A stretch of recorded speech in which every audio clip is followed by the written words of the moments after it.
Every night in the streets of Brussels, aid workers are doing more and more rounds to help increasingly high numbers of asylum seekers who are sleeping rough in the streets of the Belgian capital.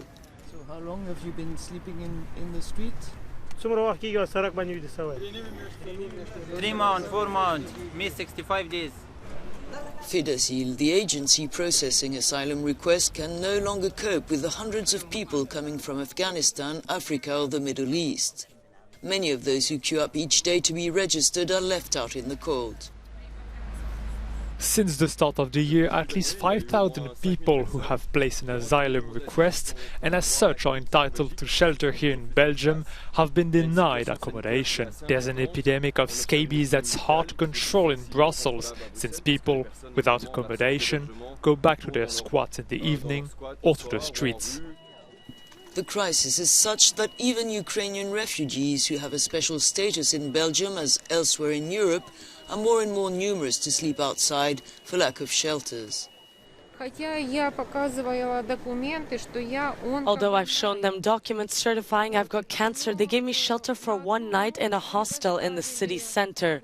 Only one night. I've been staying here at the train station for a whole week.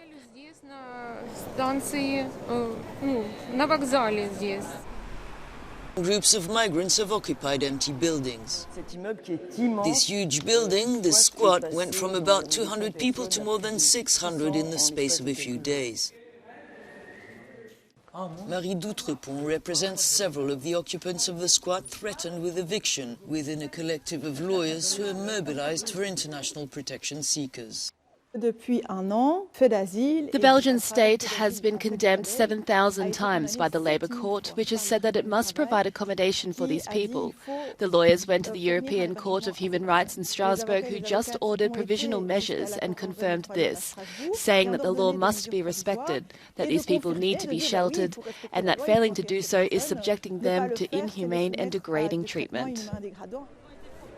The same day, the lawyers' collective had called their clients to join them on a demonstration.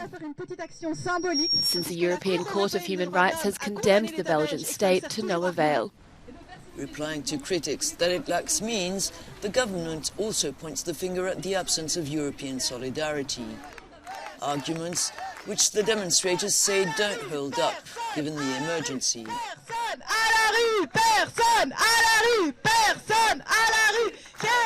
Find out more in our full report on Euronews Witness this Thursday at 9:45 p.m. CET and all weekend.